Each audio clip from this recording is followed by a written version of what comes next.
Today you become a Saharan camel caravan master.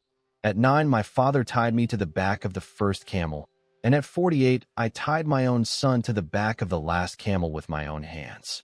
I was born inside a low mud-walled Bedouin house just outside the city of Sijilmasa, and my father spent his whole life driving 11 camels back and forth along the salt road of southern Morocco.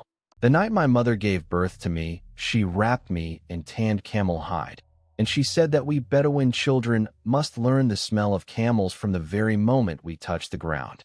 When I was 5, my father walked me into the camel stable, took my hand, and made me touch the neck of every camel, telling me a true caravan man must learn to know his camels by touch alone. When I was 7, my father taught me to listen to the low rumble in a camel's throat, saying that if a camel cries 3 times in a row, it means the water skin has run dry to the bottom. When I was 8, my father carried me up onto the rooftop and pointed at the night sky, saying we people of the Sahara have no roads, so we can only find our way by those 7 brightest stars. At dawn of my 9th spring, my father bound me with rope onto the back of the very first camel of the caravan, telling me from this day forward this road would be my own road to walk. When I was 10, I followed my father on a short run from Sijilmasa to the Taghaza salt mines, a single journey that took us a full 23 days and nights of unbroken travel. When I was 12, I chiseled my first slab of rock salt with my own hands at the Taghaza pits, and that one heavy salt brick left my entire arm numb for half the following day. When I was 13, my father began to teach me bookkeeping, marking on the goatskin in red ochre how many salt slabs each camel had carried and how much gold dust each had brought back. When I was 15, I crossed the whole of the Sahara with the caravan for the first time, 72 camels walking all the way down to Timbuktu on the banks of the Niger River. On the evening I first walked into Timbuktu, I saw Mandinka traders all along the street weighing out gold dust into leather pouches as casually as if it were ordinary millet flour. In Timbuktu, I studied Arabic for half a year under a Moorish scholar who told me that without knowing the Arabic script, I would never be able to read any contract of trade.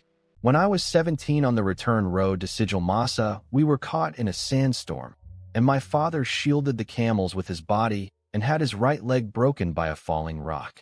That leg of my father never healed properly, and from then on he could no longer mount a camel, so the leadership of the entire caravan passed on to me in his place. When I was 19, I led my own caravan to complete its first independent long haul, and all 38 camels returned to Sijilmasa without losing a single one along the way.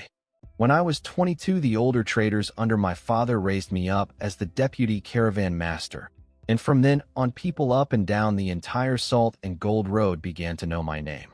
When I was 25, I married the daughter of the richest Jewish spice merchant in Sijilmasa, and my new father-in-law lent me 40 fresh 2-humped camels as her dowry.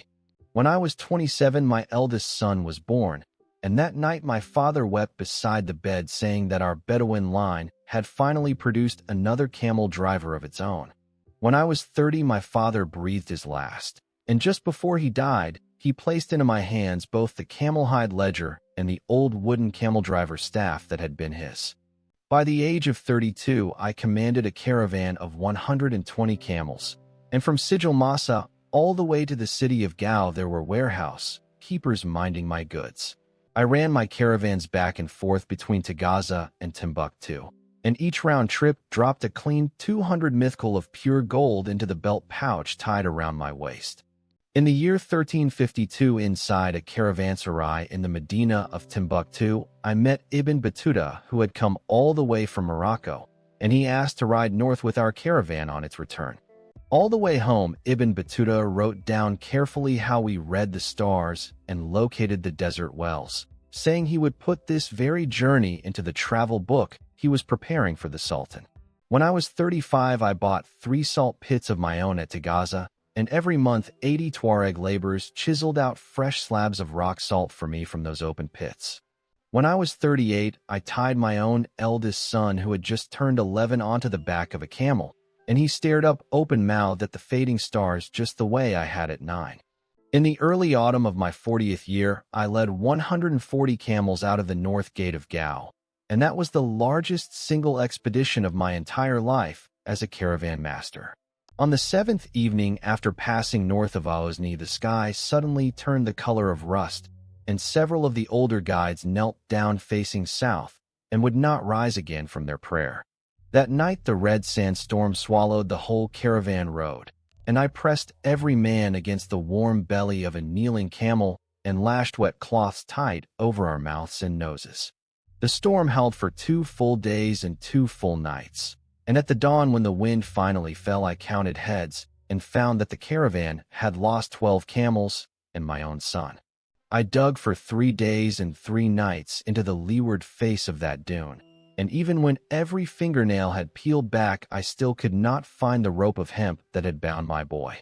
The few remaining Tuareg guides quietly divided up the last of our water skins, and on the 4th dawn they led 30 laden camels away alone toward the south horizon. I pressed onward to the north with the 22 camels and the 7 men that still remained, our water rationed by the mouthful, every man allowed only 3 small sips a day. I knelt at the crest of a nameless dune and called my son's name 3 times into the south, and the echoes scattered into the sand and never once came back to find me again. 3 months later, the remnant of the caravan finally walked back to the outskirts of Sijilmasa, and I stood for a long time before the gate of my own courtyard, not daring to push it open. The night my wife heard the whole story, she wept until one of her eyes lost its sight forever, and from that day on she never once again stepped a single pace beyond our courtyard gate. My father-in-law came to take back the 2 humped camels he had once lent us, and tore the spice trading partnership scroll into 3 pieces with his own hands right before my face. To pay off the debts left by that single expedition, I sold both the ancestral house inside Sijilmasa and all 3 of the salt pits I had owned at Taghaza, every last one of them. On the night I sold the very last of those salt pits, I walked alone into the largest mosque inside Sijilmasa, and I knelt and wept on the prayer rug until the next day's dawn broke. When I was 42, my wife gave birth to our 2nd son, but she herself stopped breathing in the small hours of that very same dawn before the first call to morning prayer.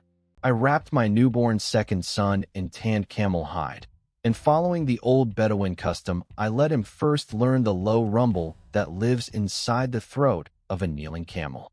To raise this child, I began once more to drive camels for the caravans of other men, falling from caravan master all the way back to the small camel boy I had been at the age of 9. Lying out on the leeward side of a dune at night, I gazed up at the Big Dipper overhead, and I finally understood that this desert had never truly belonged to any one man alone. When I was 48 at the dawn of spring, I called my 2nd son, who had just turned 16, out into the courtyard, and let him choose for himself which camel he would ride at the head. I tied my 2nd son with my own hands onto the camel he had chosen, using the very same length of weathered hemp rope my own father had used the day he tied me at the age of 9.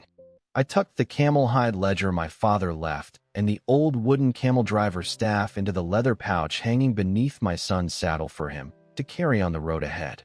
At the moment my son rode the lead camel out through the courtyard gate, I did not dare call out a single word, only pressed my hand to my chest and whispered his name 3 times in silence.